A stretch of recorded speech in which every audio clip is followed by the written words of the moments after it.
Welcome to Yahoo Finance Live. I'm Shauna Smith alongside Dave Briggs. Great to have you back from vacation. Good to be back, here. my friend. All right, let's get you up to speed with the market action here. An hour to go in the trading day. You're looking at a mixed picture, although we have given up some of our earlier gains on fears of a possible potential recession here. You're looking at the S&P and Nasdaq, both trading to the downside. The Nasdaq off just about 0.5%. The Fed minutes that was just released about an hour ago showing that some members considered pausing rate hikes due to the banking crisis. More on the implications for the central bank policy straight ahead.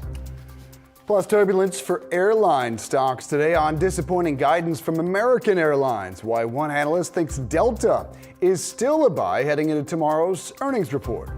And David Zaslav's big day, the WDB CEO unveiling Max, the rebranded streaming platform combining HBO Max and Discovery Plus. A look at whether or not this is going to move the needle in the streaming wars later this hour. Man, he wears sunglasses a lot, doesn't he? He does. When your name cool is Zaz, you got to wear a lot of sunglasses. All right, let's get you up to speed on the minutes from the central bank's March meeting. They were released about an hour ago, and they show some participants considering pausing rate hikes in the wake of Silicon Valley's failure. But with inflation still too high, the consensus was to keep raising rates, and we got a 1/4 point increase.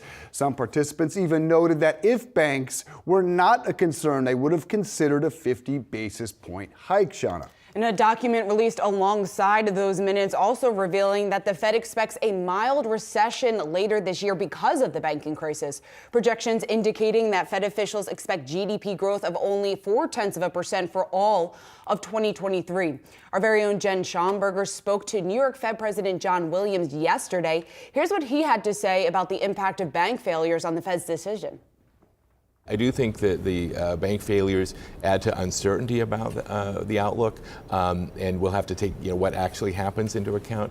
But fundamentally, my view is we have an economy that will grow modestly this year. Unemployment will probably edge up over the next year somewhat. Inflation will come down.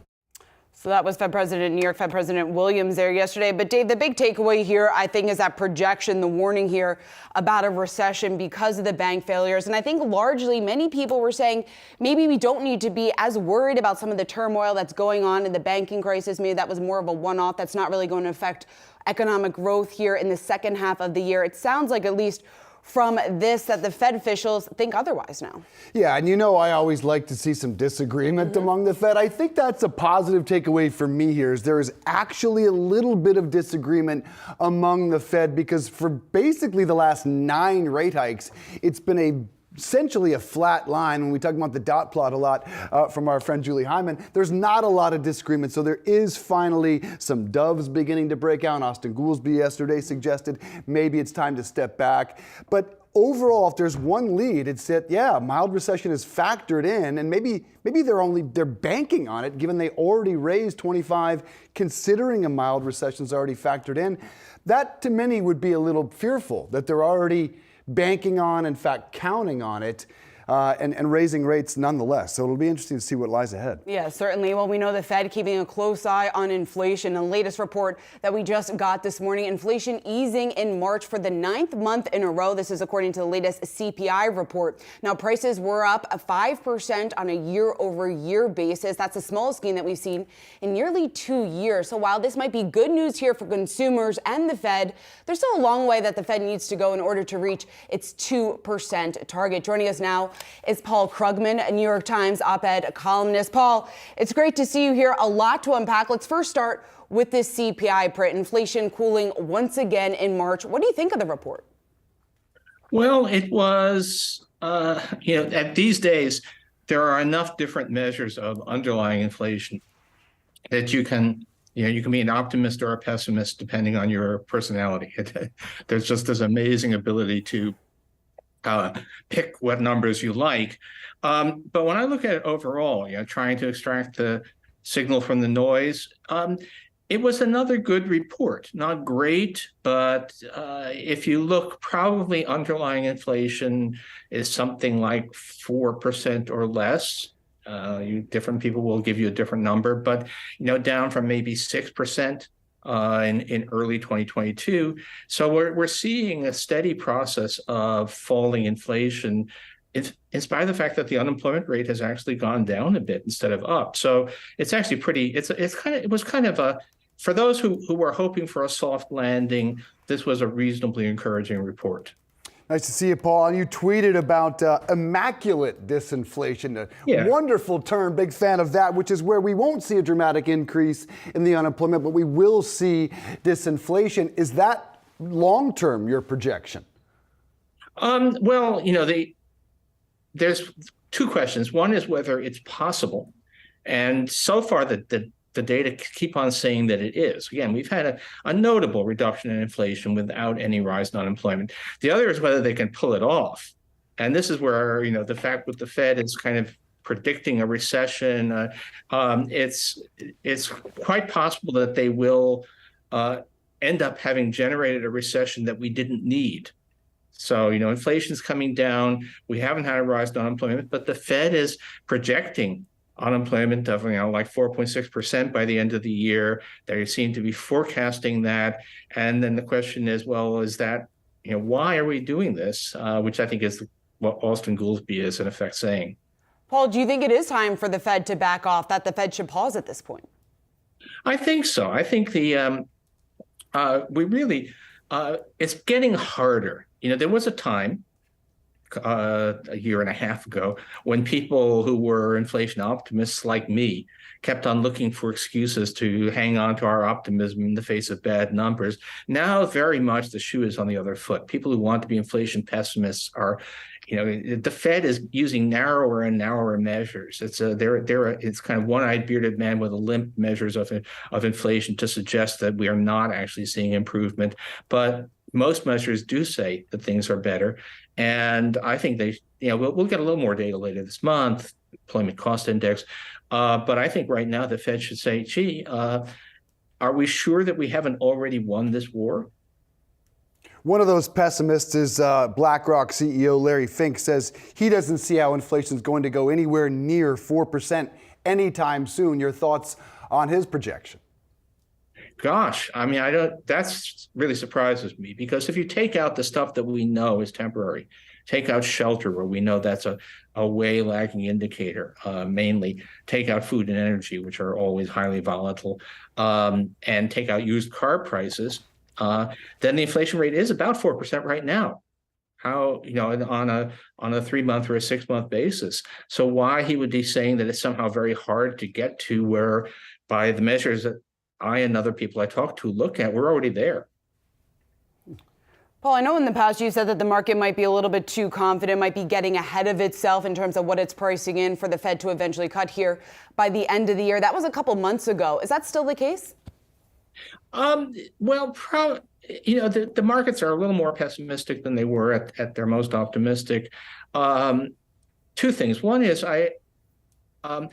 from what I'm seeing, the banking crisis is not blowing over completely, but has been a lot less than people feared. So there doesn't seem to be much reason. And the economy. Two things: the economy. I just don't. The economy seems to be chugging along. The market is in effect pricing almost panicky rate cuts by the Fed, and that does not look like it's about to happen. Maybe, God knows, but it is kind of amazing how much the market seems to believe that the Fed is going to have an "oh my God, what have we done" moment, and that's not what I'm seeing in the data. Good to hear. All right, want to get your thoughts on Yahoo Finance speaking with IBM Vice Chairman Gary Cohn earlier, who expects AI to be transformative for worker productivity. Want to get your thoughts on this. Listen. It's not going to happen overnight. Just like the laptop, the first version of the laptop computer didn't have a instantaneous effect, but as it got better and better and faster and more software was written, it became a really productivity enhancing tool. Machine learning AI, we think, will have enormous impact on the productivity of the U.S. labor force. And it will allow people with different skill sets to be much more effective at what they do. And on your recent op-ed, you said it will be some time before we see any major impacts from the technology. Why is that? What kind of changes do you expect it to bring to our workforce? Well, we're going to have to, if I think it's a reasonably good forecast that it will change the way we do work. It'll change the office a lot. There's the question about whether machine learning, this stuff is genuinely artificial intelligence, but it will replace a lot of work that is now done by human beings, and so we will definitely have a reshuffling of the office in 2040. Will look quite a lot different from the office in 2023, and so people will be doing things differently. It always takes time. Again, the microprocessor was introduced in 1971. In the end, it changed a lot of stuff, but you didn't see it in the productivity numbers until around 1995. So these things take a long time to show. And also, how I think it's interesting that he uses the laptop, because the laptop, IT did produce a productivity bump.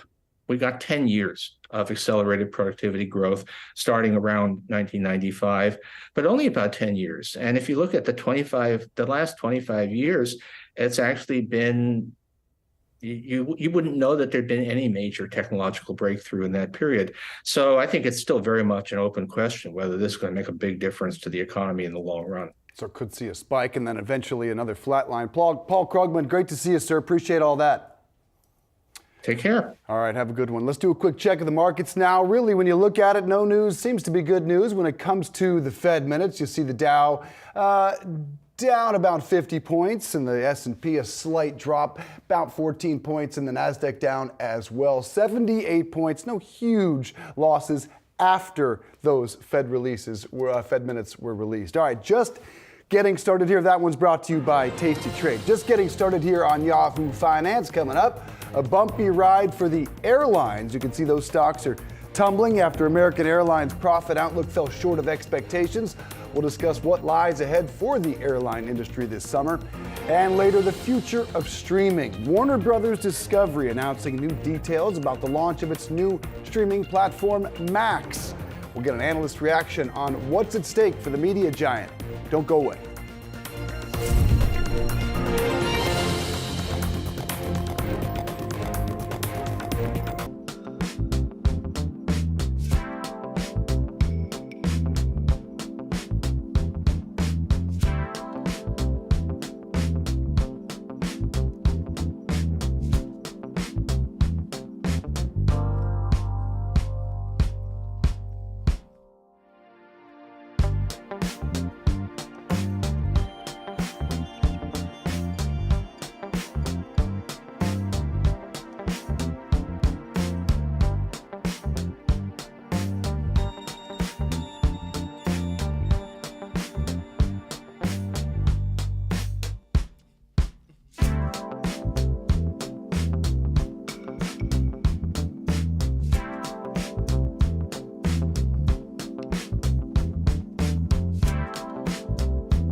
Big day for Warner Brothers Discovery.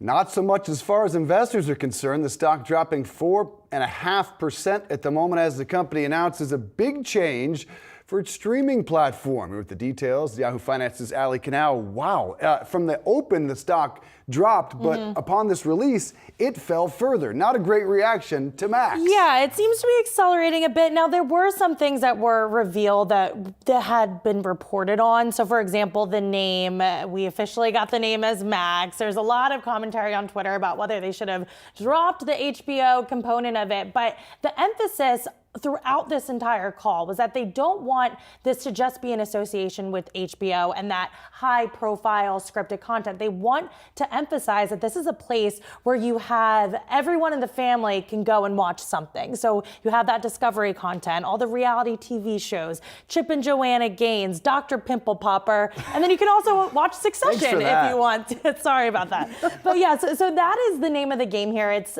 going to be released on May 23rd. It comes in 3 tiers. The first 2 tiers match the current HBO Max pricing. So we have that ad-supported option at $9.99 a month, the ad-free version, $15.99 a month. And then there's going to be this new 3rd tier dubbed Max Ultimate. It is ad-free and it will cost $19.99 a month. You can get up to 4 concurrent streams, up to 4K ultra streaming. But guys, this is pricey, you know, especially when you consider all that competition. But again, they're really leaning in on the fact that they are one of the only services that have this much content that you can dive into, and that there's something for kids, there's something for parents, there's something for teenagers. And that's really what they really wanted to emphasize throughout this entire presentation. And Ali, speaking of the content, they have some new content that they're also planning to add to the platform. What do we know there? So I mentioned that wide range of content. Within that are those long storied franchises like Harry Potter, for example. And we will be getting a TV series, a live action TV series based on the Harry Potter books. So this is going to be a completely new cast. J.K. Rowling serves as producer. We will also be getting a prequel for Lord of the Rings. So really leaning in on that franchise content, which we have seen from competitors like Paramount, for example. They have really leaned on franchises, and their whole argument there is, you know, you already have this built-in audience. We're at this pivotal moment where profitability trumps scale. So they want to make sure that not only are they luring subscribers into the platform, but that they are retaining those subscribers as well. Ooh, everyone's going to be all mad about the JK development. The haters are going to come out. And the hardcore Harry Potter fans, I have friends that are hardcore about this. Dave's hardcore. They seem a bit disappointed because why touch something that has such an iconic legacy? I don't know. Are you excited about this? Oh, I think the more the better. I think Harry Potter's fantastic. I think the kids that a whole new generation loves this movie and series of movies. So why not incorporate a whole new generation? I can't picture a new cast, right? Daniel Radcliffe is Harry Potter. You know what I mean? I know. And Dave can be a tough critic sometimes on these remakes. I don't know if you're going to like it. By the way, huge Succession news. I mean, did you see the latest episode? I did see the latest episode. Dave, I've shown my entire family your cameos. I've been texting This is what he loves to hear. I'm a big star. He's a star, kid. You're going to be a star. Star among us. All right, Ali Canal, great stuff. Thanks so much. We're going to have more analysis on the Warner Brothers announcement in the 4 p.m. hour. Jessica Reif-Ehrlich is going to join us, Bank of America's senior media and entertainment analyst. All right, well, there's plenty of buzz in the streaming industry as Warner Brothers unveils its new Max service, but new data showing that people are actually getting sick of subscriptions. According to Antenna, that's a subscriber measurement firm, streaming service cancellations jumped 49% in 2022 compared to the previous year. This move might not be too big of a surprise. A recent survey here from Credit Karma finding that about a third of respondents saying that their biggest financial mistake was paying for services that they simply never use. Dave, when you come to, there's so many services out there, so many subscriptions out there. I think we're all, maybe it's fair to say, signed up for too many. I need to become a little bit better at cutting some of these subscriptions because I'm not among the 49% in that group. You have not. Well, you have young kids, so you feel like you need them all, right? I recently did some accounting of our subscription services, and I think we canceled 3 of 5, roughly.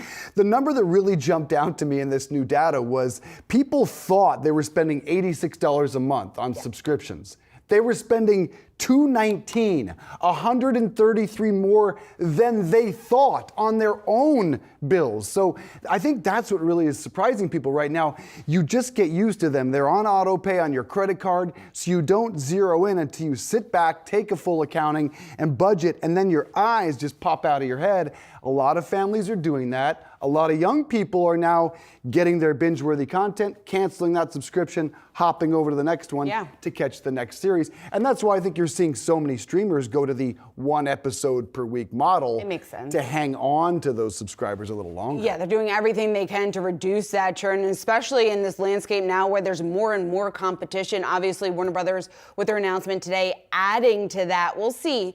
You know, we've had a number of analysts come on the program say there's only going to be 3 or 4 winners within this space, and it's clear who the leaders are today. Right, and we're just hearing more and more come into the fold, and you just can't help but wonder if times get tight, if that mild recession that the Fed is possible happens, people are really going to start to take a look at their subscription. They certainly are when they're looking here to cut back on their budget. All right, well, coming up next, shares of Peloton are pedaling backwards today after an analyst warning. You're looking at losses of over 10%. We've got more on that when we come back.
Let's do a quick check of the market sponsored by Tasty Trade. You're now looking at losses across the board, although we're not too far from the flat line there. The Nasdaq, the leader here to the downside, the underperformer of the day, off just about 0.7%. The Dow now in the red, off about 44. All right, it's time for a triple play. 3 stocks that we're watching in the final 30 minutes of trading. We've got Cirrus Logic, Tesla, and Peloton. Let's kick it off with Cirrus Logic, on track for its biggest decline that we've seen in about 2 years. You're looking at losses of just over 12% right now. The move lower coming on a report that Apple's altering the design of its iPhone 15. Now, according to a note here from TF International Securities, Apple is sticking with its traditional physical buttons found on the side of its phone from earlier models instead of revamping the device. Now, the reason why Cirrus is down on this report is because the supplier was supposed to provide the controller chip for those new buttons. Apple is a very important partner for Cirrus. According to its most recent 10Q filing report, the tech giant represented nearly 90% of Cirrus's overall sales. So clearly, if Apple is in fact, if this report is right, and not going to change the design, going to stick with what they have, clearly that wouldn't be good news here for this supplier. I mean, Apple should own Cirrus at this point, right? 90% of sales go to that one device. I mean, It'd be pretty cool to have those solid state buttons that are kind of haptic feedback on the side of the iPhone, kind of a new touch. Not new technology, but just a kind of a new thing to kind of No! Don't take away my volume button. Don't do that. It would be so hard. Exactly. Mine my would be God. broken in 2 seconds. That would make all of us old people people go crazy. It would. All the young kids would love it. Yeah, they would. I just saw an ad for the Awesome Bar, thing. I'm like, oh, I kind of want that. Anyway, speaking of tech, I'm watching Tesla here. New data shows that Tesla's sales have cooled in the first 2 months of the year. This according to Experian and Automotive News. Now, Tesla's registrations rose 35% in January and February. That sounds nice, but sales grew 74% in the same period last year. This led to Tesla's EV market share dropping to 58% from 72%. Now, it's not all bad because looking at the numbers, Tesla had nearly 96,000 registrations in those 2 months, whereas the next automaker, GM, had only 14,000. I would love to talk to Dan Ives about this one. Here's a prediction. Tesla will never see greater market share than that ever again. Well, we did. We asked him it yesterday. Oh, you did? I was on. He did. What did he say? It was a perfect opportunity. He was right at the desk. What did he with say? us. He was saying that Tesla is going to be king, and he was saying more attention in this space. What do you call it? A green tidal wave, I think was his exact quote. That's not an answer. Will they ever see greater market share than this? 58%. Ever again? He didn't answer that specifically, but you would think no, just given the That fact. would be my point. Yeah. Never again will they see a number higher than 58%. But that doesn't mean that that's bad news for Tesla. May not be, If the but pie still a bold keeps- proclamation. Yeah. But just because every automaker is dramatically expanding their EV lineup, I would think they're only going to decrease dramatically over the next 4 or 5 years. But to your point, probably not a big problem. The only one that really gains traction in that all-important sub-$30,000 level is the Chevy Bolt. That's it until someone else comes up with a competitor there. Maybe it's not a big problem. Yeah, we clearly need wider spread EV adoption. Getting more vehicles under that $30,000 price tag is clearly very clear in what is necessary. And you heard that, you talked about it with so many of those executives at the New York Auto Show. That's one of the huge challenges, one of the roadblocks to widespread EV adoption at this point. Yeah, I mean, just real quick, I think that as that pie gets bigger, Tesla can keep losing market share, but they can still be making billions and billions and billions of dollars while GM and Ford selling catch more up. and more cars. Yeah, We're going to talk about these new emission standards from the Biden administration, which will help Tesla later in the show. But my play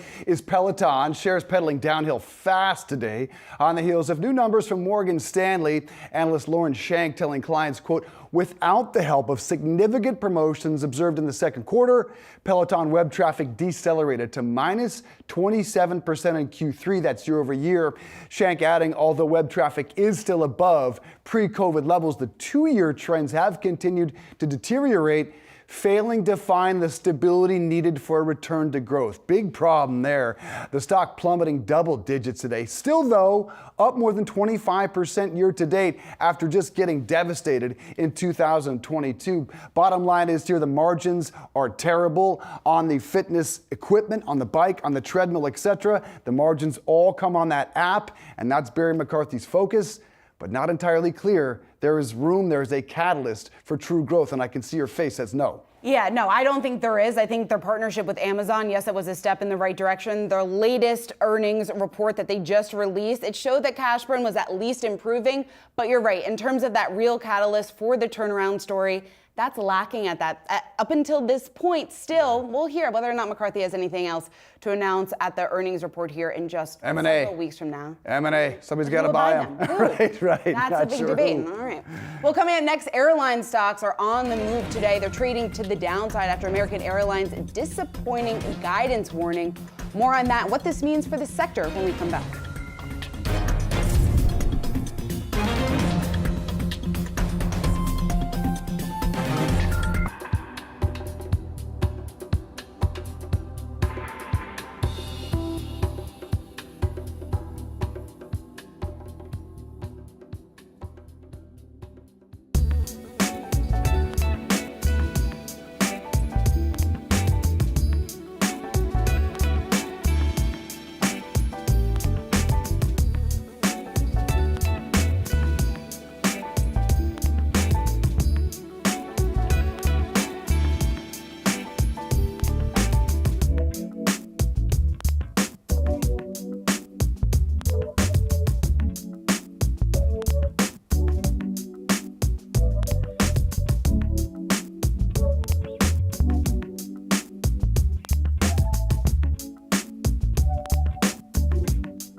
The tension between Twitter and NPR escalating. The news organization became the first major U.S. outlet to quit Twitter. Yahoo Finance tech reporter Ali Garfinkel following this story for us. All right, Ali, who wins? Who's impacted more, NPR or Twitter? Oh, Twitter, absolutely, Dave. And I've got to say, this is kind of momentous, actually. It's definitely a milestone. NPR has now become the first major news outlet to step away from Twitter. And at the center of the decision was at Twitter's labeling of NPR as state-labeled media. Now, what does that mean? Well, it's the same designation that China and Russia's state-sponsored media have on Twitter. And NPR's David Folkenflik actually spoke to NPR's CEO about the decision. Take a listen.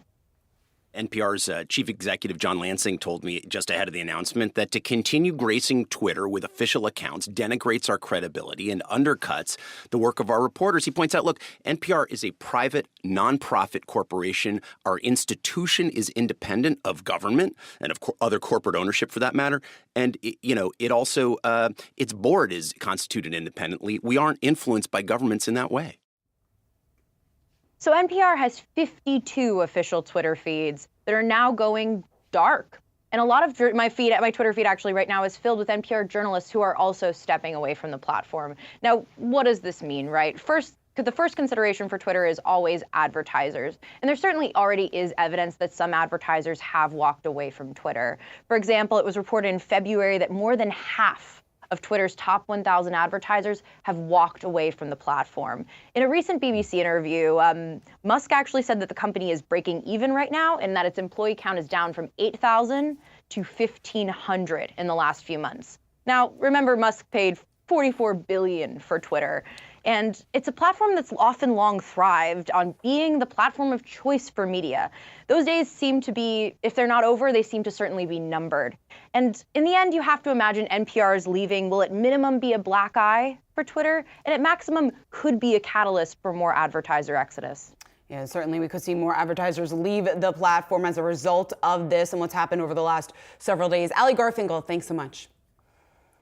Well, airline stocks are tumbling today after American Airlines' first quarter profit guidance coming in below the street's estimates due to higher labor and fuel costs. American down just about 9% right now with less than an hour to go in the trading day. You're looking at many of its competitors, United and Delta, among the names trading to the downside. United off just about 7%. Steve Trent, City Managing Director of America's Airlines, here with us today. And Steve, it's great to see you here. So let's talk first about what we just got here from the update from American, your reaction to that and what it really signals. Does it signal anything for the rest of the sector?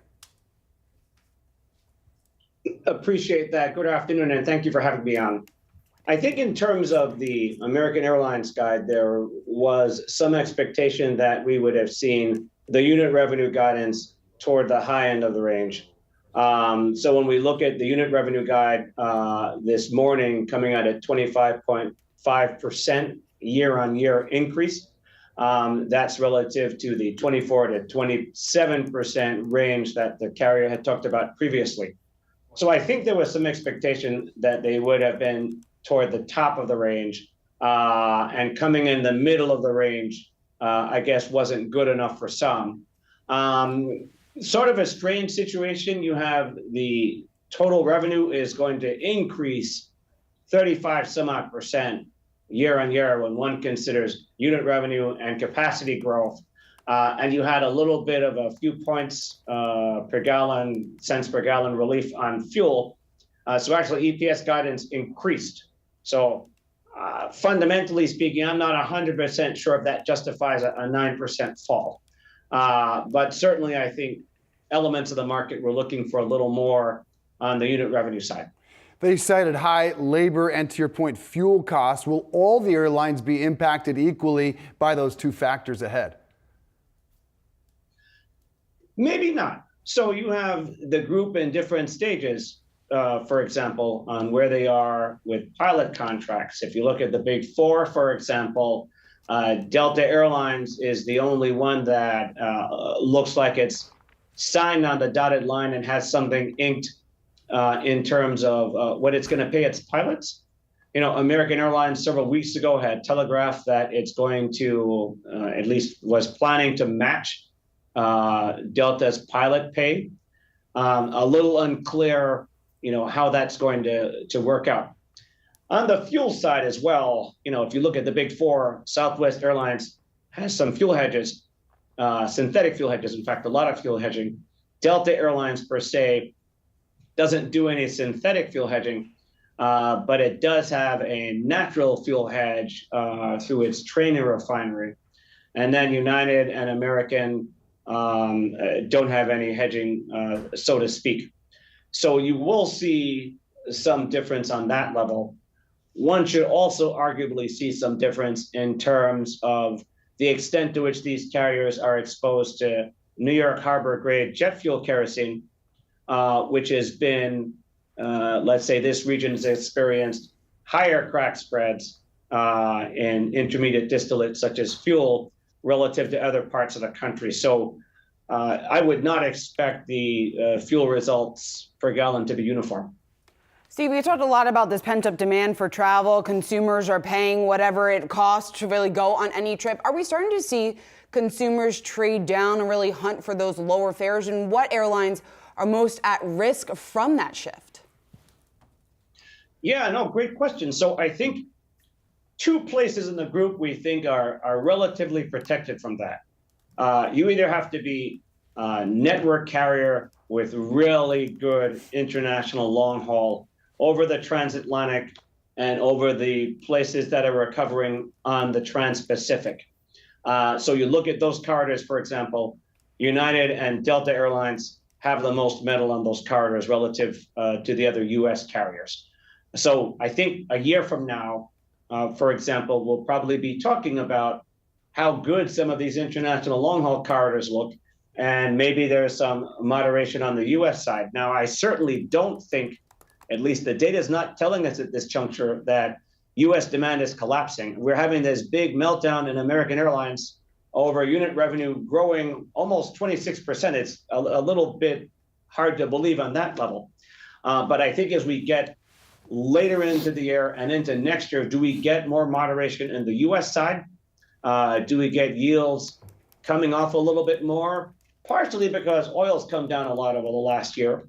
And if you do get some economic softness, for example, that would be a situation where some consumers would trade down looking for cheaper seats. So if we do get that kind of US domestic scenario, the carriers with the best seat mile cost profile look very well positioned. That would be a Frontier Airlines, which has much cheaper fares than almost everybody else, and probably gets a bigger gain from a seat mile cost perspective from lower jet fuel. So those are kind of the two places where I think you'll see relative prosperity, and the folks that are in the middle ground may have a slightly tougher time than others.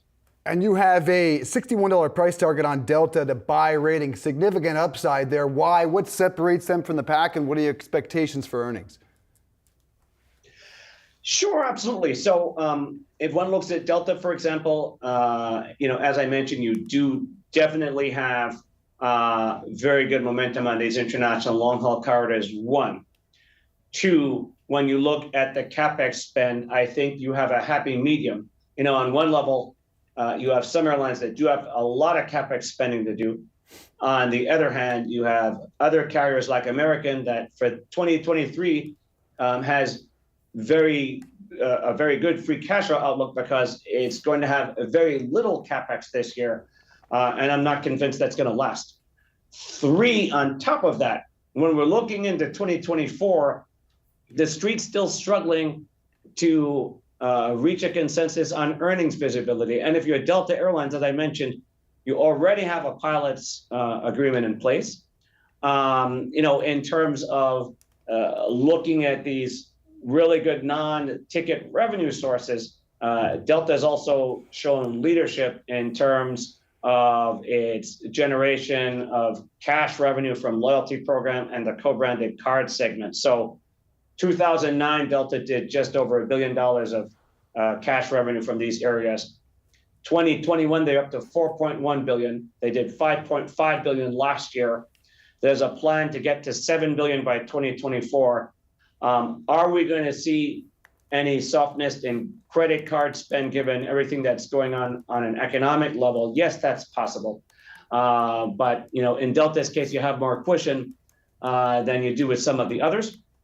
In terms of tomorrow morning's print, I think unit revenue, we are actually, in our case, a little below where American Airlines unit revenue came out this morning.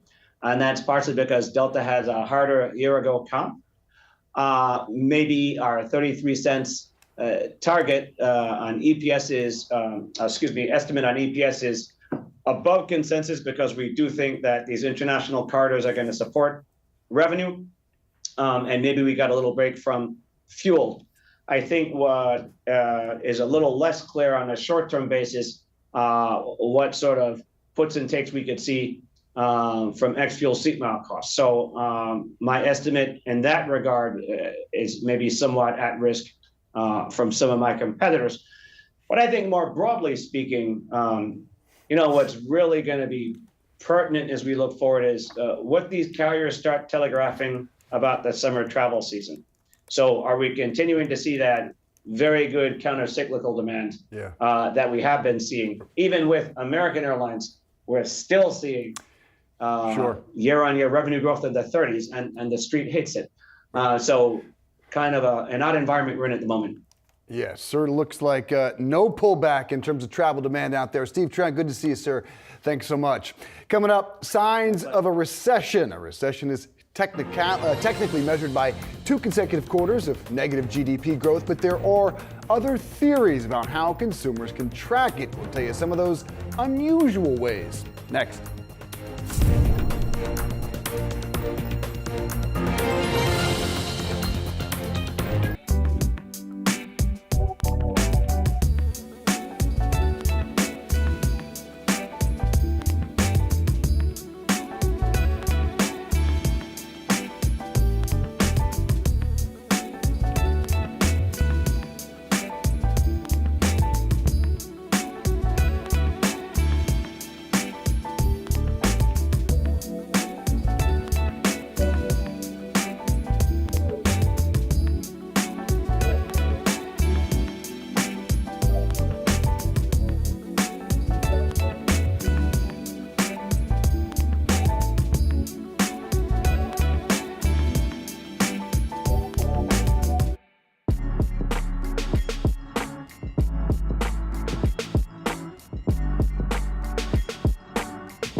Today we got a key measure on inflation, the consumer price index. Well, in March, prices were up 0.1% from the prior month and up 5% from a year ago.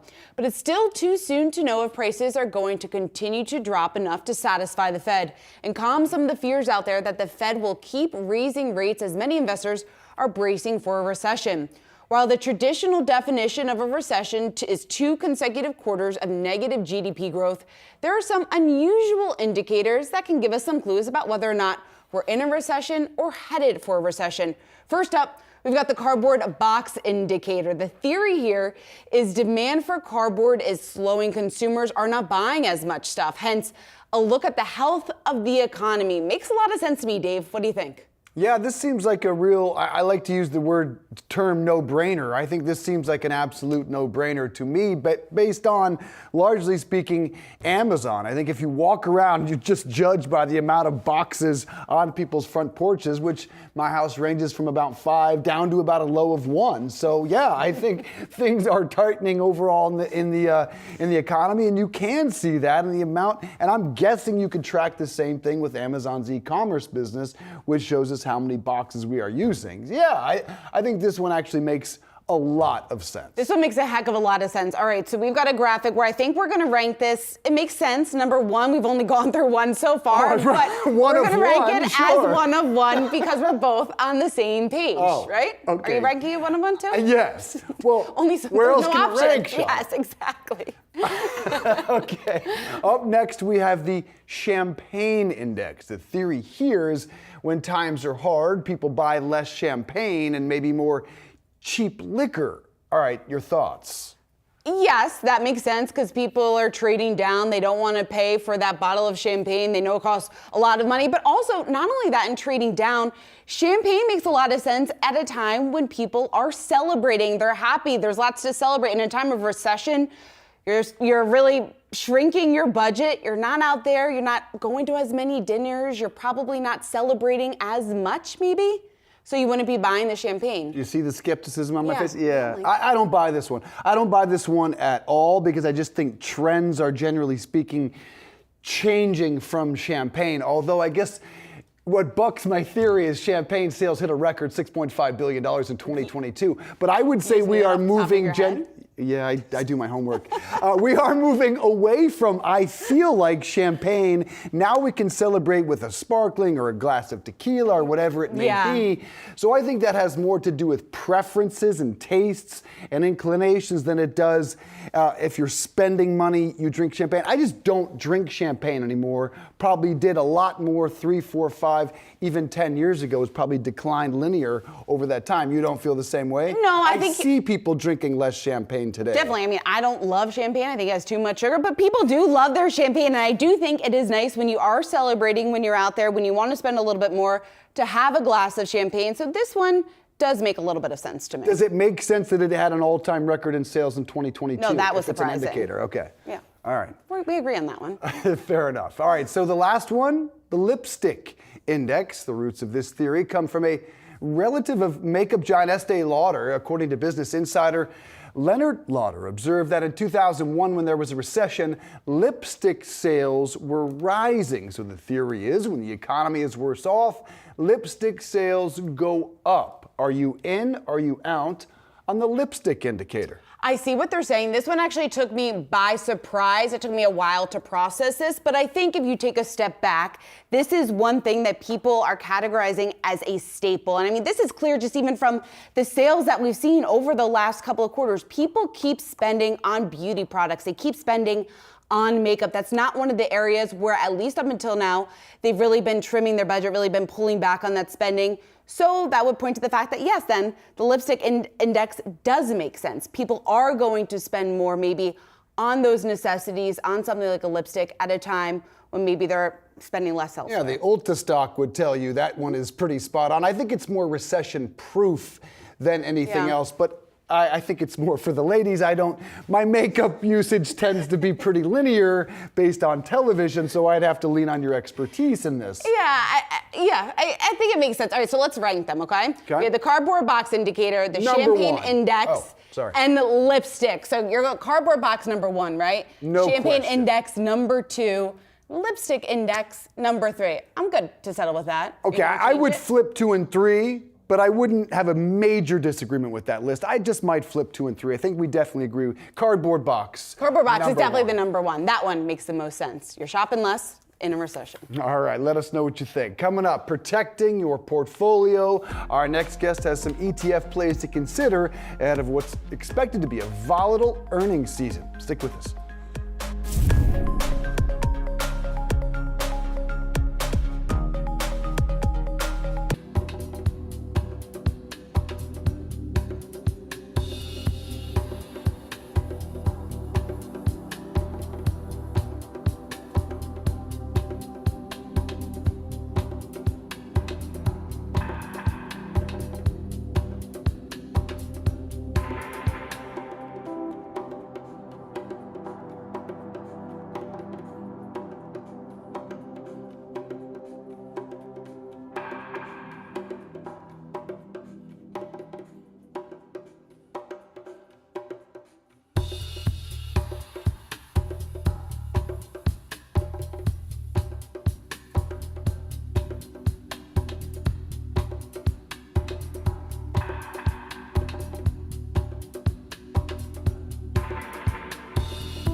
The market is digesting the latest read on inflation. Consumer prices rising 0.1% in March and 5% year over year. Those numbers coming in below analyst expectations. We'll get another read on the economy Friday with bank earnings. Here with more themes to watch this week is Cynthia Murphy, ETF think tank director of research. And this week's ETF report brought to you by Invesco QQQ. Nice to see you, Cynthia. So Bitcoin has been a bit of a surprise this year, tipping above the $30,000 level earlier today and then just below it now. What are we seeing in terms of inflows in that space?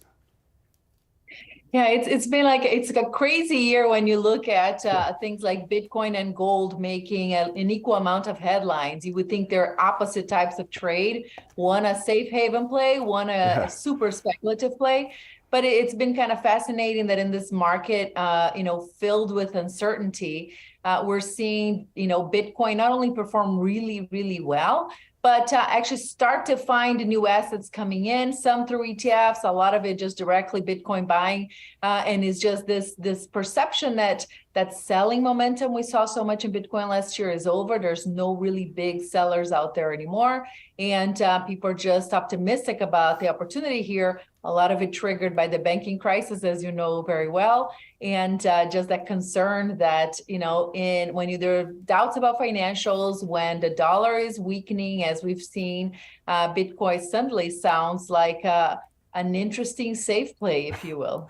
Cynthia, you also mentioned gold in there very briefly. What do the inflows look like there in terms of how many investors are favoring some of those safety plays given all of this uncertainty?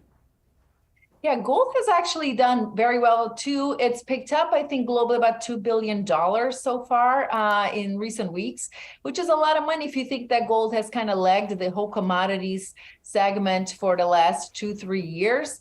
All of a sudden, it's found its momentum and assets are trickling in big time. But if you look at, portfolio managers and strategists out there, the call is one about risk management. And in that scenario, it's all about that diversification. So you keep your core equity, you keep your core fixed income position there. What do you do on the edges? Gold is standing out as a big opportunity here because it hasn't really gone anywhere. So people see upside in gold more than downside. It's a safety play in a time of uncertainty. It's a hedge for inflation, and people are buying it. So it's been really a phenomenal year for gold so far. And to your point, it is a really strange dichotomy seeing gold and Bitcoin rise together in this environment. In terms of volatility, in terms of risk, how do you compare them? Yeah, I was trying to look at some volatility numbers to compare the two because they're so different. And I mean, you can easily say Bitcoin is any given day 5-6 times as volatile as gold is. If you look at, gold prices have moved between $1,800 and $2,000 an ounce in the recent past, where Bitcoin moves in the tens of thousands of dollars, any given week. So the volatility is much, much bigger. So could you argue that Bitcoin is a safety play? Probably not. It's definitely a speculative asset, but it's been interesting to see that idea of its role is exclusively speculation has been starting to change. I'm seeing more and more calls for Bitcoin as a long-term hold. And, as utility increases, as that, restrained supply keeps prices supported, and as concerns about banking and the dollar escalate, it just is an opportunity. So it really is an interesting divergence between gold and Bitcoin as their storylines, but their role in the portfolio is starting to look a little bit similar. It's very interesting. Really tough to make sense of all of it. But Cynthia Murphy, great stuff. Thanks so much for joining us. Thanks for having me. All right, coming up, we are counting down to the closing bell on Wall Street. Stick with us on Yahoo Finance Live.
Just in the final minute of trading here, looking at losses across the board, we saw the market erase some earlier gains following the release of the Fed minutes, where Fed officials warned of a mild recession. Dow, S&P, and Nasdaq on track to end the day in the red. You're looking at the Nasdaq off just over 100 points. Dow off about 0.1%. That's about a 50-point drop there for that average. The S&P is also trading to the downside this afternoon, off about 0.5%.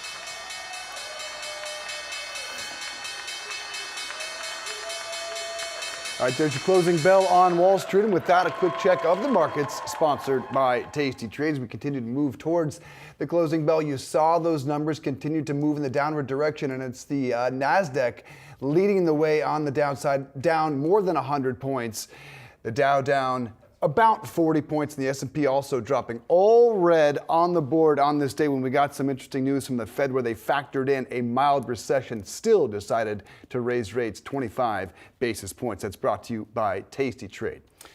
All right, let's take a look at some of those individual movers of the day. First up, take a look at Shopify shares moving to the upside this afternoon. JMP Securities upgrading the e-commerce play to a buy, giving it a price target of $65, about $20 higher from where it closed today. Analyst Andrew Boone highlighting that Shopify is a leader in the commerce space above many of its competitors, including Wix and Squarespace. So here we go, Shopify gaining another bull on the street, and really here the analyst laying out the bull case as to why he thinks shares have room to run. Yeah, when you spin back a little bit, you remember the massive, well, I call them massive price increases from Shopify, because it was 33% that they increased their prices. And while those were met with open arms by investors initially, there was certainly some thinking that, all right, maybe you'd increase profits, but you certainly wouldn't gain market share. Well, the good news is this research shows they are gaining market share after raising prices 33%.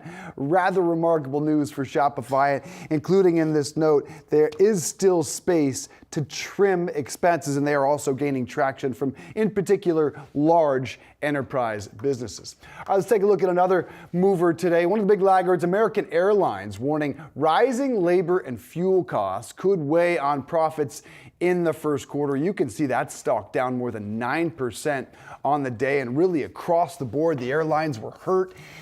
United crushed more than 6%, Delta down, Southwest down, and JetBlue suffered as well, 3.7%. Really is an interesting look at an airlines industry that has seen enormous demand and no signs that is lagging off at all as we approach the busy summer travel months. Yeah, exactly. It's going to be so critical here to watch those booking patterns over the next several months here, because that is so important here for the airline sector. But clearly this update here from American Airlines taking a hit across this sector, because many investors are potentially worried here about what this could signal for so many of its competitors. It will be interesting to see whether or not consumers are going to start trading down or have already started trading down to some of those lower fares. We asked Citi analyst Steve Trent about that last hour on the program. He said that is something that he is going to be watching. There is a lot more talk about that. He's going to be keeping close tabs on those summer and spring bookings here. All right, shares of Peloton also ending the day in the red, as Morgan Stanley writes Peloton web traffic decelerated by 27% in the third quarter. That's year over year. And the bottom line from this research is they just don't see any real catalyst for growth down the road. This has been a really difficult story for Peloton after that peak in mid-COVID. It's just been a downhill ride since then. What can they, we often talk about the M&A possibility for Peloton. Who would buy them? What else could be a true catalyst? Barry McCarthy does want to concentrate on the app where their margins are high, but there's not a lot of growth there either. There isn't a lot of growth there. And again, when you go back to these subscriber numbers, analysts still waiting for substantial improvement there, whether or not that trend that we did see last quarter, if it's going to continue. Lots of questions, though, and this was raised by Morgan Stanley in this note, not confident that that, in fact, will come to fruition. When we're looking at today's drop, it's the largest intraday drop that we have seen since October. We know Peloton under tremendous amount of pressure. CEO Barry McCarthy under a ton of pressure from analysts here to really turn the tide, to really make that turnaround story, finish it off and really pull it through.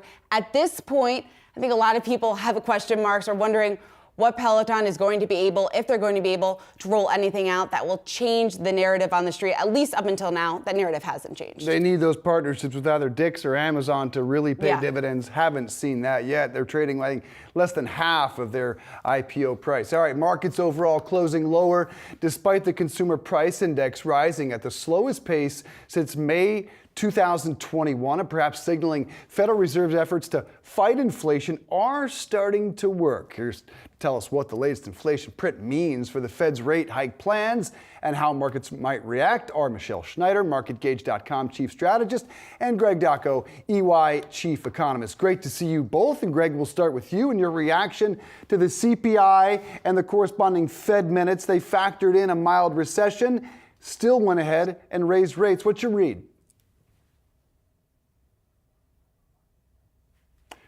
Think you're muted there, Greg. If you can check that mute button for us, see if we can get you dialed back in. There we go. There That you should go, be buddy. better. All right, go ahead. Start over. I think what we're seeing is essentially an environment of accelerating disinflation. What we are seeing in the data is that economic activity is slowing. The demand for goods and services is cooling. We're seeing housing price inflation also starting to turn, and we have wage growth that is moderating. All the right ingredients to see lower inflation in the coming months. That will allow the Fed to step off the gas in terms of tightening monetary policy. I still would expect to see one more rate hike in May, but that will likely be the terminal Fed funds rate. And while we're not talking about rate cuts yet, there's still a possibility that there might be rate cuts before the end of the year in this environment where inflation is slowing. Michelle, how is the market looking at the most recent developments? Clearly, we saw all three of the major averages under a bit of pressure today. But in terms of what has already been priced in, what does that look like from your perspective? Well, what's so interesting right now is that there's been sort of a 2-year business cycle that we can see through a 23-month moving average. And there are certain areas of the market that are above that, showing some level of expansion. Of course, the metals being probably one of the premier ones, but also semiconductors are still up there. And then others that are showing more stagnation, like a lot of the stocks and sectors within the S&P, and others that are showing contraction, which right now would be more of the retail, particularly discretionary, and of course the financial and the banking sector. And so you've got this very divided market here at these different points of cycles. So when going forward, what I'm really looking for is how much more expansion or contraction we get from the areas that are just sort of sitting right there in the middle. And besides the S&P, that would also be, say, small caps that are even weaker than the S&P 500, but Nasdaq as well. Everything is under this 23-month moving average, except for some of these other pockets that are more commodities related. And so what that tells me is that we could still see a trading range for quite some time, and yet still see, kind of opposite from what Greg just said, inflation, particularly in areas that have to do with food and energy, which the CPI did not reflect because A, it's lagging, and commodity prices in oil and energy have gone up since. And two, because we have all these other insidious factors to consider, like what's happening geopolitically around the world and with Mother Nature and drought. So yeah, we're very mixed. And Greg, circling back to the Fed minutes, which I mentioned, the fact that they acknowledge some possibility of a mild recession, is there an acknowledgement in going ahead and raising rates that maybe the Fed thinks we need a mild recession to bring inflation down to their target of 2%?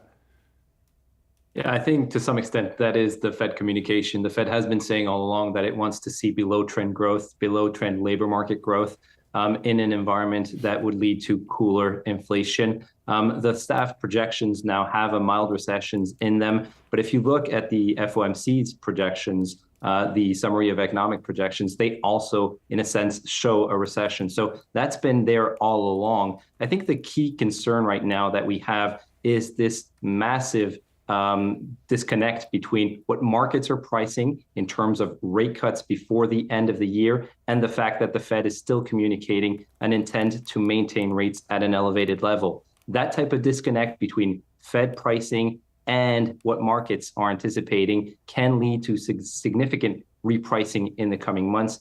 As I've said all along, I do expect to see inflation accelerate in terms of the disinflationary trend that is going to pick up momentum over the coming months. We've talked about this in the past. I do expect to see headline CPI with the 2% handle before the end of this year, and we're going to see that trend accelerate and pick up, which will allow the Fed to step off the gas in terms of tightening monetary policy. Michelle, where do you see the CPI inflation level by the end of the year? I wouldn't be surprised to see in the fourth. Oh, sorry. Michelle, go ahead. Sorry. Yeah, no, I listen, I think that's an incredibly optimistic take, but I don't agree that CPI is going to decrease that much. Actually, even statistically, when you have inflation rates over 6%, it could take years for it to actually correct. And I think the mild recession term is a disguise for what really is going on, which is stagflation, which of course would mean lower labor force, which is very possible, and some declining numbers as we're seeing in the CPI currently, but also means that there are going to be areas of inflation that are still going to continue to rise. And we're seeing that if you look at sugar, coffee, oil today, precious metals, copper. None of these areas are starting to decline. If anything, they have found a base and they are starting to pick up. And that suggests to me that the raw material aspect of the universe right now still has issues, whether it's supply chain issues, Mother Nature issues, war issues, social unrest issues. And that to me is really where my focus is. And those are the areas that are in expansion, while the rest of the market, for the most part, sits and waits. And we just, I just want to say one last thing. And that is, I think the Fed has a really tough decision to make here. And that's why they're speaking both sides. no question. We just showed energy prices, Michelle, and that's what I wanted to get your thoughts on. One, we have a winner for us in the energy sector, and also another one in staples. Why Target, if you can explain those two? Well, I think we are seeing a little bit of a switch back into the staple area. I mean, Target is one, just even from a consumer instinct, been going to Target stores and talking to people who go to Target stores around the country. And they're actually relatively robust in terms of sales right now. But people are buying things, obviously, at cheaper cost and things that they need. Also, Target's kind of an interesting store because it's more inclusive. And that's a trend, by the way. It's not a huge trend, but inclusivity in terms of fashion is something that's out there. But other staples to look at, Procter & Gamble, PepsiCo, Conagra Brands, these things are actually also on chart-wise looking very strong. So I would think that that could continue to hold up and possibly outperform as we go forward. All right, Michelle Snyder and Greg Dacco. And Greg, I still think I'm looking good for that steak dinner on two handle by the end of the year, but still some time for you to win this bet. Good to see you both. Thank you. Good to see you. All right, grocery prices saw relief for the first time since September 2020, down 0.2%. One of the items driving that lower, the cost of eggs. Senior egg reporter Brooke DePalma is here with the details. I hope that's on a business card. I truly do. Maybe one day. Look, if this inflation persists, it might be. Hopefully not. They were begging for this price to come down. How far did it come down? Right. Well, it came down 10.9% on a monthly basis. Now that drop is the largest drop that we've seen in nearly 36 years, the largest drop since December of 1987. But on a yearly basis, inflation still persists at 36%, but far lower than the high of up 70% that we saw back in January. As far as the national price of eggs right now, the USDA says that supplies are moderate to available. And right now, for a dozen large white eggs, it'll cost consumers roughly $3.29. That's far lower than what we saw back in January, where a price then was $4.82. Now, relief should continue for the price of eggs. That's according to Professor at Texas A&M. He said that over the next few months, we should have falling prices, but he does say that because of demand that we saw due to the Easter eggs demand that we see during late March and early April, he says that be wary of the next CPI print. We may see some impact from that, but overall, we're seeing that avian flu outbreak sort of go into the rear view mirror, but don't just say quite the green light is here just yet as it continues to impact the overall industry. Of course, some stocks that we're keeping close eye on is Cal-Maine Foods. They are the #1 producer of eggs here in the U.S., and oftentimes consumers will buy those at their local grocery store. And so definitely keep a lookout on Cal-Maine, who was accused of price gouging when it comes to eggs. Of course, we're also keeping a close eye on grocery stocks like Target, like Walmart, Kroger, Albertsons, as well as Sprout Farms. Those are just some of the stores that consumers are going to for eggs. And so overall, eggflation seeing a decrease month over month, but continuing to persist. That avian flu outbreak, if you can believe it, broke out in October of 2021. And so to see it still have some sort of pulse on the industry now is pretty interesting. But still symbolic to see prices falling after Easter's senior egg reporter, Brooke DePalma. Love that title. Good stuff. Thank you. Coming up, the Biden administration wants 2/3 of all new vehicles to be electric by 2032. Is this a realistic goal? Find out from our experts next.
The Biden administration is attempting to dramatically speed up the EV adoption rate in the United States, proposing strict new pollution limits requiring up to 2/3 of new vehicles sold to be electric by just 2032. That is roughly 10 times today's rate. Is this actually attainable, though? Mike Ramsey is a vice president and analyst at Gartner, and Greg Migliore is the editor-in-chief at Autoblog. Great to see you both. These are eye-popping numbers, gentlemen. Are they at all realistic? Let's start with you, Mike. Well, it's going to be difficult. Everything is possible, but even setting regulations, air pollution regulations, is a difficult way to do it. If you've seen other countries that have been more successful in transitioning, they have much bigger carrots and sticks. And I'm not really sure, based on these regulations, that we can transition there that quickly. And then there's a second question, especially coming after your previous guest, that relates to the availability of key minerals and materials and manufacturing capacity to build that many electric vehicles. Certainly can be done. It's going to be a challenge. That doesn't even speak to the market, and Greg probably could speak to that as well, about how many people really want electric vehicles. It would be a difficult thing for us to transition to 2/3 by then. You laid out a lot of factors I want to dive into, Mike, but Greg, let's start with you. And to his point, is this the right method, and is it realistic? Realistically, this could be a challenge. It's a pretty short turnaround, if you will. If you think back to, how the U.S. car market was just 9-10 years ago, 2013, 2014, things haven't changed all that much. So to see us on a path to electrification that quickly, I think it's ambitious, but I also think it's meant to be ambitious. I think the Biden administration looks at this as perhaps part of its legacy. Biden is a noted car guy, and I think he would like this to be part of sort of his achievements, when all is said and done. Mike, what do you think the biggest challenge is between where we are now and getting to that goal, which to your point earlier, there are several. What's the biggest? I think the biggest challenge is actually a combination of geopolitics, supply chain issues, and availability of materials. So the car companies can make the cars. They're already on a path to produce many more electric vehicles. And I think that consumers will transition if the electric charging infrastructure is built up. But if we do not have access and cannot refine, if we do not access to key minerals like graphite and permanent metal or permanent magnet motors that require materials that are primarily locked down by China, and if we don't have access to cobalt and other materials that are key in battery development, a lot of that is locked up by China right now, refined in China. If we don't have it, there's just no way we can produce enough batteries to meet those goals. It's just not even possible. Yeah, I was recently at the New York International Auto Show, Greg, and just about everyone I talked to said the charging capacity is nowhere near what we need to accomplish in numbers even close to this. What do you think the signature challenge is, if there's one? No, I think it's infrastructure. I think automakers actually can get there fairly quickly. They have the technology. They even have the facilities. They could convert them to make electric cars and other forms of alternative propulsion. It really is the infrastructure. How can you make this available everywhere from New York City to Seattle to, the middle of, say, Iowa or something? Because electric cars have to be able to go everywhere. If I were looking for a business proposition about a way to, like, just a new area, like a new frontier, charging is like the great unknown. There's a lot of companies, but right now, none of them really have the scale to serve, the broader public. So I think that will be the single biggest challenge. The power grid is something we don't have time to dive into, another massive issue for the federal government. But at the core of it, Mike, and you alluded to this, is there enough demand to get anywhere near that? We were at 5.8% last year. Yeah, I mean, it's growing. It's actually interesting. I guess maybe I'm more cynical than the people who are buying, but the rate of growth the last several years of EV sales has been pretty good, and we're up. So far in the early part of this year, we're up around 8% of new vehicle sales, but still compared to like the growth rate that we'd have to sustain every single year to get to 2/3 would be very substantial. And the demand is going to be somewhat limited by exactly what Greg was talking about. And until there is really widespread availability of fast charging, not just plugs, but plugs that can recharge your vehicle in 15 minutes or mostly recharge it in 15 minutes. I think that there's a big hunk of people who will never transition until that is widely available and the range of the vehicles is really long. And then we didn't even talk about the commercial vehicle side, the larger vehicles. Those are a lot harder to transition. The popular vehicle in the United States is a full-size SUV. That's a difficult vehicle to make electric and keep under $100,000. Yeah, the price point is a whole other issue. There's about a $12,000 gap on average between EVs and gas. And Greg, when we finish with you, how fast is demand growing for EVs? Where do you think it can get to by the end of the year in terms of market share? I could see it growing a little bit. Nothing is particularly changing this year. It's going to be more like a longer play, 5 years, 6 years, 7 years. We need some like fundamental changes in the pricing and the infrastructure to kind of make that sea change where consumers are they're snapping these things up. I mean, right now we're still in the relatively early adoption phases. Like, I like electric cars. They're fun to drive. They're interesting. But I also, have charging infrastructure near me. That's not for everybody right now. So, we'll see. Yeah, outside of LA, there's really no charging capacity. I've never driven an EV. I could do this for a half an hour. Let's come back and do it again. Mike Ramsey, Greg Migliore, really appreciate you both. Thank you.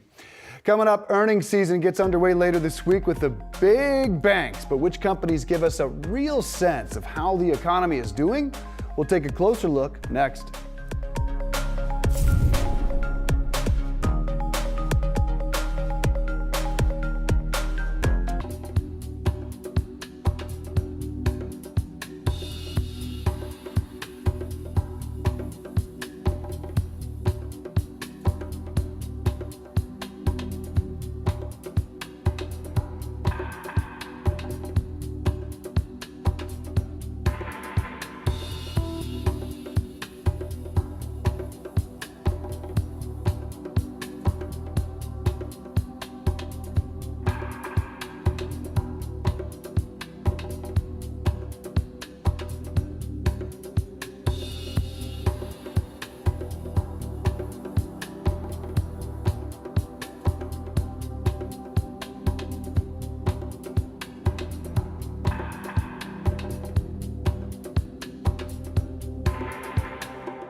We're coming up on earnings season with a number of major players due out in the coming days, including the big banks. But which company is today's best economic bellwether? Yahoo Finance anchor Julie Hyman dug into this as part of Yahoo Finance's brief this morning. And Julie, I know you asked some people in the newsroom, also some regular Yahoo Finance live guests, what they thought. What did you hear? I heard a lot of different opinions. So let's start with what we mean by economic bellwether, right? We're basically talking about a company that sort of signifies and encapsulates where the economy is going to go. And by looking at their earnings, perhaps it gives us some hints. It gives us a temperature, but also can help us forecast a little bit how the economy is going to be going. And it used to be that these companies were pretty straightforward. Alcoa, you probably remember, used to be always the company that traditionally kind of kicked off the earnings season. And it was also seen as a bellwether. Big aluminum producer, was seen as a sort of epitomizing the manufacturing economy. Its products go into a lot of other products. No longer is it the first company to report. And of course, the economy has changed. General Electric was another that was seen because it was so enormous, touched a lot of different parts of the economy. It's a lot smaller now, and the economy has changed. So that's kind of the background on why I was interested in trying to figure out what company does this now. So I got a lot of answers from the newsroom. I got a lot of answers from our regular guests.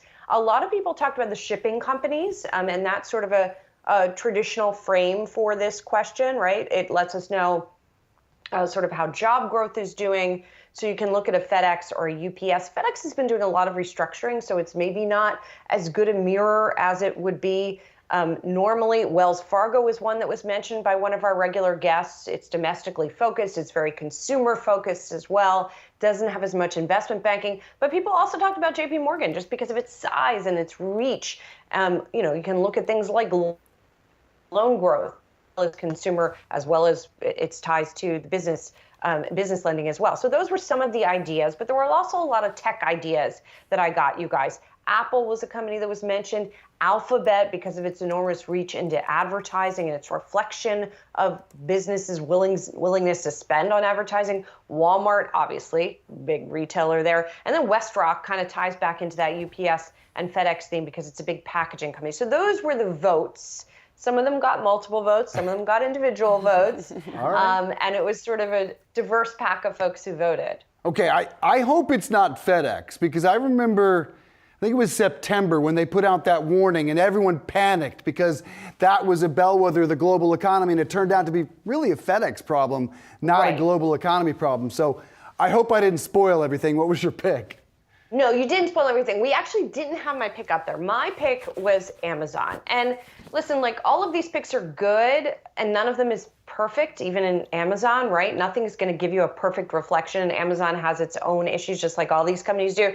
You see Daisy Jones and the Six hanging out there to the left of me because I just really like that series, and so I use the morning brief as an excuse to mention that I like that series. But on a mere serious note, in terms of why Amazon sort of is a good reflection, it has Amazon Web Services, right? So it sort of captures businesses' corporate willingness to spend on cloud right now, right? So AWS is a proxy for that. Obviously, it's a proxy for the consumer and what they're willing to spend.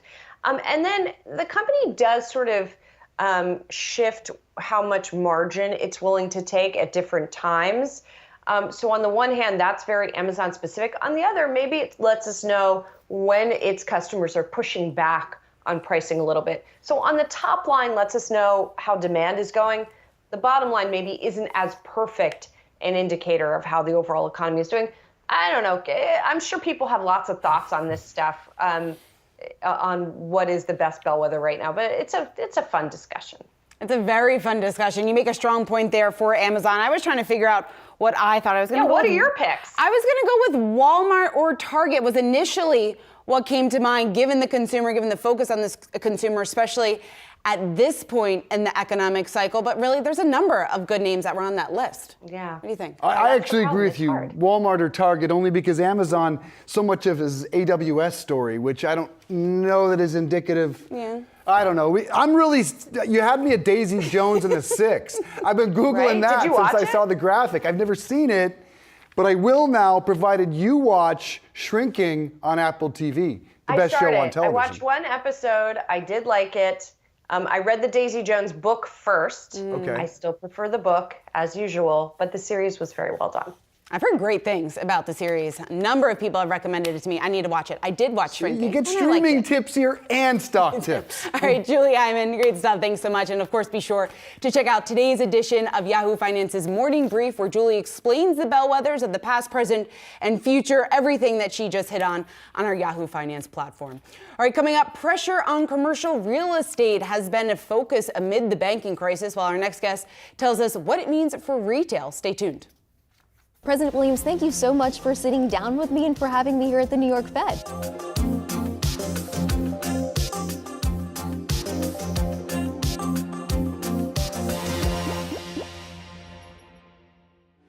I want to kick off the conversation with your reaction to the March jobs report. Does it give you any assurance that the job market is starting to come back into balance? I guess when I look at that, it seems like job growth is actually quite strong still, even in the latest data. So yes, we are seeing some slowing in the demand for labor, but the demand for labor is still very strong. Labor market is still very strong. So then, given your assessment of the job market and new developments we've seen with OPEC cutting back on oil production, how does that inform your outlook for inflation? But inflation is still very high, and I would just mention that some of this core services inflation, excluding housing, that hasn't budged yet. So still got our work cut out for us to get inflation back to 2%. What are you seeing in terms of credit conditions? Right now, it's still pretty early days in terms of seeing clear signs of changes in credit conditions and credit availability. I'll be watching that closely to see those signs and then see any broader effects on consumer spending, business spending, and other parts of our economy. So right now, you're not seeing any strong signs of those effects happening, but it's something I'm very much watching for. How do you view financial conditions now? And I would highlight that central banks around the world have been tightening monetary policy. So I think that financial conditions broadly have tightened in the way you pretty much expect, given monetary policy moving from very accommodative to now somewhat restrictive. And how does that inform your thinking for the policy path and ultimately the peak on the Fed funds rate? I think the question for us is to really watch the data. We got a lot of data coming, obviously on the retail sales and CPI and a lot of other indicators, and see what are we seeing in terms of the demand, the trends in demand, both in the economy and in the labor market, and what we're seeing in the inflation data. Let's say we get to the fall and inflation's still high, it's not coming down. What is the prospect of needing to resume rate hikes after you pause? Would that be on the table? Absolutely. We need to do what we need to do in order to make sure we bring inflation down to 2% over the next few years. So if inflation ends up being higher than I expect or stickier, then we'll have to adjust policy appropriately. We've been doing that. What would it take for you to cut rates? I think the real issue is if inflation comes down, we're going to need eventually, not soon, if inflation comes down, we'll need to lower the interest rates because otherwise real or inflation adjusted interest rates will go up. I want to ask you about risks to the economy. A lot of folks are saying commercial real estate could be the next shoe to drop. Of course, we heard that back in 2009 after the financial crisis didn't come to fruition. Nevertheless, what are you seeing? You're here in New York on commercial real estate. The demand for office space will be changing. I think that does affect the market price of a lot of those buildings, both here in New York, but in other big cities. So that's clearly something that will have to be resolved over time.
Are tough times ahead for commercial real estate. Research from MSCI revealing retail real estate relies more on regional and local banks than any other credit provider. The combination of those banks alone accounts for 46% of credit for retail real estate. So how could the tightening in the banking sector impact those retail companies? More on that. We welcome in Joe Corradino, Pennsylvania Real Estate Investment Trust CEO. Nice to see you, Joe. Everything I'm reading about commercial real estate mentions this phrase, doom loop. How concerned are you about the commercial real estate? Doom what? Doom loop. Google it when we get done here. How concerned are you about commercial real estate where we sit today? I'll tell you, commercial real estate, retail, is alive and well and prosperous right now. We're seeing traffic up 7% over 22. Over 21, traffic is up over 20%. Sales were up in February. Sales were up in January. We don't have the March results yet, but all things considered, our occupancy is projected this year to be north of 95%. So from a retail perspective, particularly in closed malls, life is good. Joe, go ahead. Apologies there, but what about from a lending perspective? Because when you take a look at the importance of regional banks account for 46% of the lending in retail. Are you seeing any signs of weakness or any sort of blockage or I guess tougher access here to those lending standards? I think the lending aspect of it is a little bit of a tale of two cities. Certainly, the failure of some of the, I'll call them technology-driven banks. I think that was isolated. I think if you look at the larger owners of commercial real estate, a good deal of their debt is fixed. We have over half of our debt. Interest rates are fixed. But the real issue is the credit markets are essentially frozen right now, right? It's not a question of how much can you lend. It's a question is there dollars available, particularly when one looks at both retail and office. And more often than not today, we're doing amend and extend as opposed to new debt. And in terms of due, there is $270 billion in commercial real estate loans held by banks due this year. There's $1.5 trillion due to banks in the next 2 years. If you were in office, which you are not, you were at one point in your career, how would your level of concern change? I'd be a bit more concerned than I am now. I think the situation in offices, we've seen a major behavioral shift in tenants, the work from home. I mean, Philadelphia as an example, we're below 50% occupied in terms of people who come to work, and our vacancy rate is north of 20%. I think as leases roll over, that will become even more pronounced. It will worsen. And office buildings, the reconciliation is to come. We feel like in the retail sector, we've been through it. We've come through COVID. We've come through customers are shopping. They actually shop through inflation and recession. I think the office business is a little bit of a different business right now, and one where the future is has a fairly big question mark. Joe, when it comes to retail, and I know you own a ton of malls, you've done some changes, you've made some moves to adapt to the changing landscape. What have you done, and why is mixed use something that you see as attractive right now? Well, for one, we've added residential apartment buildings, we've added medical, entertainment, dining.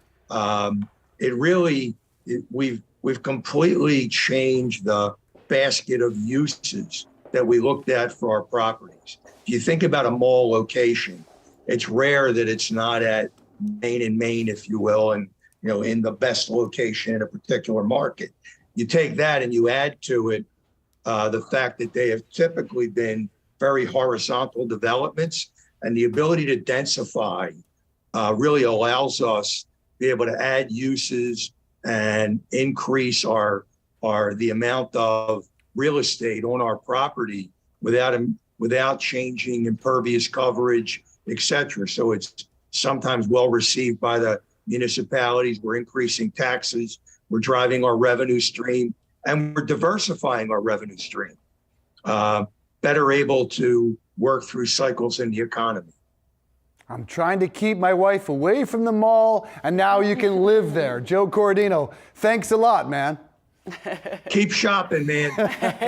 Appreciate that, Joe. All right, Shauna, what's moving after hours? All right, Dave, we got two names for you here. We have Rent the Runway and Harley Davidson. You can see losses on both, so let's get into why. First off, Rent the Runway out with its results here. The company revenue guidance missing the street's expectations. One of the big reasons we're looking at a drop of just about 7% after hours. Sales for its most recent quarter also falling short of the street's expectations, coming in 68.4 million. In terms of what they're targeting for subscriber growth, they still expect to add 25%, targeting 25% subscriber growth for the year. Now, the company did say they are seeing some improvement following some of the changes that were made after they added on that extra item without an additional cost. The company is saying that they are seeing improved retention and also rejoin rates, which of course would be positive here for Rent the Runway. Over the last 3 months, we're looking at losses of just about 18%. Over the last year, the stock off 41%.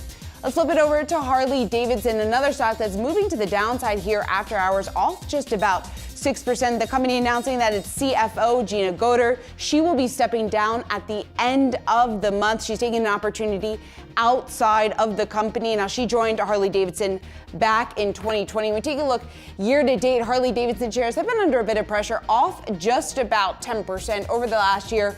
We're looking at essentially flat, off just about 1%. Now, it is going to be important to keep a close eye on this upcoming earnings report. It really gives us a sense of the consumer, whether or not people are spending on motorcycles right now. Now, we know in the most recent quarter that they did report, they did post some improvements there. Shipments were up 18% on a year-over-year basis, but you got to think the rising rate environment, more worry about a recession. Maybe many people aren't going out and buying those motorcycles. So again, Harley-Davidson over the past year essentially flat, and extended trading off just about 4%, Dave.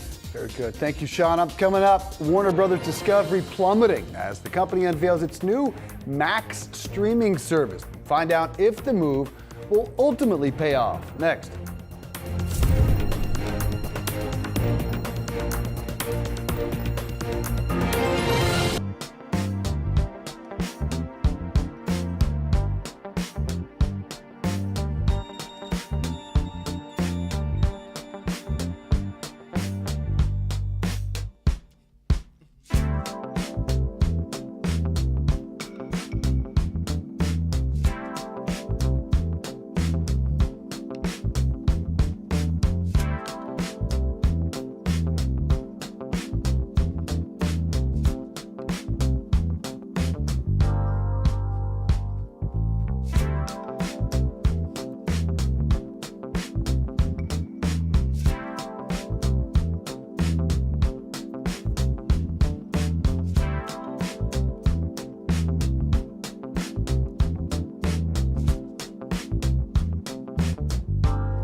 Warner Brothers Discovery announcing the new streaming service today called Max. Now, Max is going to combine content from HBO Max, also Discovery Plus, planning to launch on May 23rd. We want to bring in Jessica Reif-Ehrlich, Bank of America's senior media and entertainment analyst, here to break down today's announcement. So some more commentary here, some more information on what Max is. There's going to be a number of different tiers, starting at $9.99 a month. What did you make of the announcement, and is it going to be enough to really add subscribers?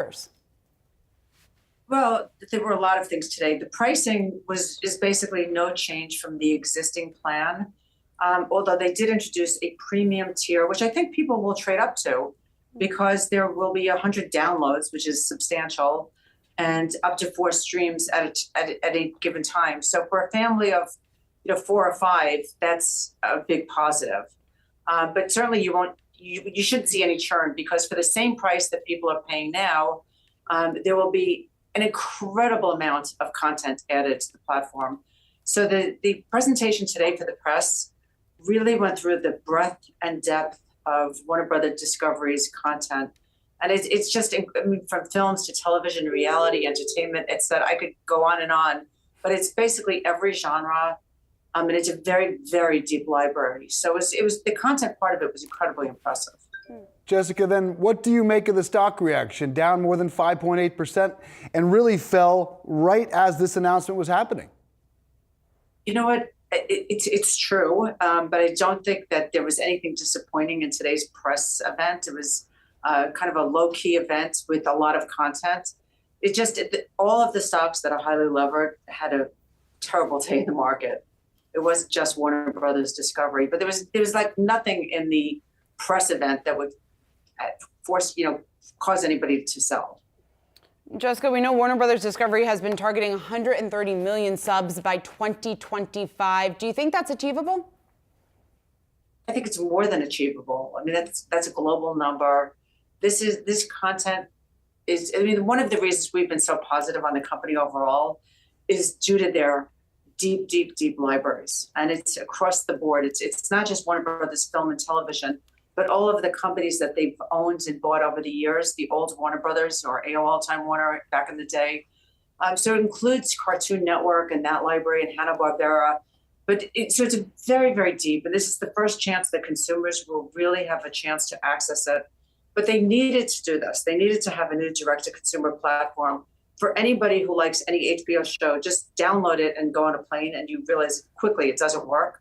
So they needed to improve the tech platform. They really did not have much of a recommendation engine. They didn't divide it up by users in the household. So it was hard to search. They really needed this upgrade very badly. Now, they are going to add news and sports, which drive engagement tremendously. They didn't say when or how, but that sounds like it's in coming months as opposed to years. Be interesting, yeah, to factor in Turner Sports, although they are exiting the regional sports network game, which essentially everyone is right now. It still follow the leader, though, when it comes to Netflix. How does this help bridge the gap, and how significant is Netflix's advantage in the space? Well, Netflix has had a 10-year or longer head start on everybody. So they're doing a phenomenal job, and it's, they're also very broad and appeal to, all four quadrants. So, and it's already global. But this is the first step for Warner Brothers Discovery. This is their first chance to really compete at all. So, it will put them on better footing. It will be ultimately over the next 2 years a global rollout. But Netflix is already a global platform, and they have other drivers. Their content has been great, and they continue to roll out a lot of their shows are working at the moment, but they also have other things like password sharing. This year they're introducing an ad platform, an AVOD platform. They just introduced on their basic tier, and I'm fairly confident that they will introduce it to their standard or premium tier in coming months. So they have some very specific catalysts that are different than what affects Warner Brothers Discovery or even Disney Plus. Well, Jessica, when it comes to Warner Brothers Discovery, I know you got a buy rating on the stock. You're bullish from here just in terms of the growth that we could potentially see in shares. Is this announcement, the Max, the strategy that they've laid out for streaming, is that enough of a catalyst? Is that going to be the trick? Well, this was anticipated, and it's as good as it possibly could have been. We didn't see the user interface, but the pricing is not a shock, and it won't be a shock to consumers. Consumers are basically getting a lot more, a tremendous amount more for the same price. So from a consumer perspective, it's very positive. Their marketing, we'll see, it sounds like the marketing will be a fairly big effort. So it's a positive. But if we step back and say, why are we positive on Warner Brothers Discovery? They spent the last year basically focusing on costs, integrating the company, and really there was a lot of heavy lifting that had to be done. These were siloed companies, so they've integrated what they could. Wherever there were overlapping functions, that has now been they've cleaned that up. It's more efficient. The margin should be better. But this year and going forward is when we should see the benefit of all of that work. What are the revenue drivers? What can they do on their advertising platform? When they have what will their full-film rollout look like? They had a great video game that nobody expected, Harry Potter, earlier this year. So they're just beginning to mine that library. And this is a very aggressive management team. All right, Jessica. Grass doesn't grow. Indeed. Got to leave it there. Jessica Reif-Ehrlich, Bank of America. Great to see you as always. Thanks so much. Many workers are choosing to stay in the office or work from home rather than log off and get away. According to Pew Research, nearly half of workers, 46% to be exact, don't take all their paid time off. Yahoo Finance senior columnist Carrie Hannon joins us now. Carrie, why aren't workers taking all their vacation time? I plead with you, take your vacation time. You're spot on, Brian. Here's the thing is people feel like they have so much work that if they take time off, it's going to be even worse when they get back. They feel completely overwhelmed by the amount of work they have. So that's one big reason, right? But another reason is kind of self-imposed. They have this fear of missing out. They fear if they take vacation that they're not going to get promoted, that they're not going to get a new opportunity that's going to come along because they're not going to be in the office. Or they feel like they have to be working 10% of the time in order to show that they're really, they should be promoted because they're working so darn hard. And some of that is self-imposed. Some of it is that because of technology, they're tied to their jobs. Even when they think they're stepping away, they're not. And they say to me, I've interviewed so many workers that weren't taking vacation this week, and they're saying, well, here's the thing is that my boss knows that I'm always available. So it's like I'm always working anyway. So those are two big reasons. But the biggest reason, and this blows my mind, is they say they don't need the vacation, right? They're not taking it because they don't feel like they need it. Part of that is because of remote work. I think people, because of the opportunities to work on what we'll call them workations, right? You might go and work somewhere where you might vacation, right? So that you're vacationing around the job and you're not actually taking your vacation days, but you are working. So that's something to consider. The other piece of it is there are people that don't take vacation because they absolutely love their jobs. I mean, that is their whole identity and their sense of purpose is tied up in their work, and they feel like it's just simply not worth it to take vacation because they get such a charge out of working. So that's what I was seeing. Well, Carrie, but it is important for people to step away, to take that break, mental health. What are some of the other reasons that people should take their employers up and take their vacation days? Yeah, Shauna, good point. Here's the thing. Studies show that not taking your vacation is really not good for your health. Physically, a study I saw showed that taking vacation actually lowers the chances and your risk of heart disease. And the impact of not taking vacation is really quite serious when it comes to your mental health. You can have burnout. You can start feeling fatigued and you're not concentrating. So you've got to pay attention to your body. Let your body tell you what to do. And here's the truth is, when you actually take vacation, you come back and you're more creative and more productive. And hey, those are the reasons we get promoted, right? I don't know. I'm just back from vacation and I'm sick and I'm tired. But I still plead with everyone to take their vacation. I don't think Shauna Smith takes enough vacation. I'm going on vacation tomorrow. Oh, that's right. She is. I am. Carrie Hannon, thank you. Stop taking vacation then, apparently. I know. Don't take off tomorrow. All right, that'll do it for us for Yahoo Finance Live. Be sure to come back tomorrow, 3 o'clock Eastern Time, for all your coverage leading up to and after the closing bell.